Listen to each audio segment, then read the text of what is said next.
कि एक राजा, एक सार्वजनिक सेवक या एक व्यक्ति होने के नाते हमारे आचरण कैसे होने चाहिए। उसमें परहित की भावना प्रबल होगी, व्यक्तिगत हित को तिलांजलि दी जाएगी, और व्यक्तिगत जीवन और सार्वजनिक जीवन में किस तरह से सामंजस्य रखना है, हजारों वर्षों पूर्व हमारे एक राजा ने बता गया, लिख गया। तुम आज सिखा रहे हो। आप मुझे बताओ, आप बोलते हो लॉर्ड कॉर्नवालिस भारतीय प्रशासनिक सेवा का जनक, तो उसके भ्रम दो आधार पर तोड़ो। पहला तो ये कि बेटा प्रशासनिक अधिकारी तेरे आने के बाद नहीं आए। हमने चाणक्य के अर्थशास्त्र में मौर्यकालीन अमात्यों और महामात्यों की भी चर्चा सुनी है। दूसरा, हमने दिल्ली सल्तनत में मनसबदारी व्यवस्था भी देखी है। तीसरा, हमने मराठा साम्राज्य में अष्टप्रधान भी देखा है। चौथा, तू आया था जहां औपनिवेशिक काल में तूने अधिकारी नियुक्त किए थे, बट तू चौथे नंबर का था। Point number 1।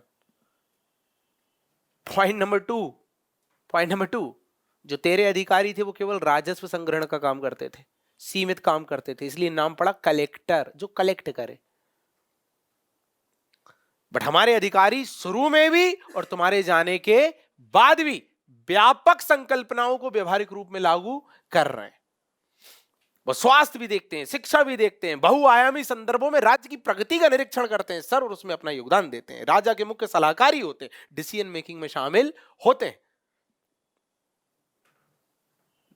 और उनकी आचार संहिता, उनके नियम, उनका आचरण व्यवस्था कैसी होनी चाहिए और उसमें किस तरह से सामंजस्य आ सकता है, ये हमारे यहाँ के भारतीय राजा ने हजारों वर्ष पूर्व बता दिए थे अपनी धम्म नीति में, जिसका नाम था अशोक की धम्म नीति,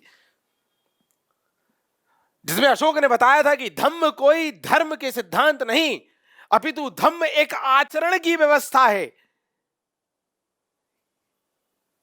कि एक राजा, एक सार्वजनिक सेवक या एक व्यक्ति होने के नाते हमारे आचरण कैसे होने चाहिए। उसमें परहित की भावना प्रबल होगी, व्यक्तिगत हित को तिलांजलि दी जाएगी, और व्यक्तिगत जीवन और सार्वजनिक जीवन में किस तरह से सामंजस्य रखना है, हजारों वर्षों पूर्व हमारे एक राजा ने बता गया, लिख गया। तुम आज सिखा रहे हो। क्या बात समझ में आ रही?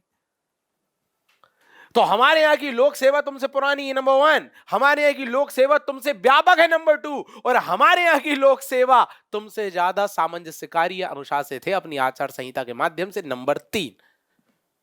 तुम कहते हो लोक सेवा का जनक खुद को। खेल कर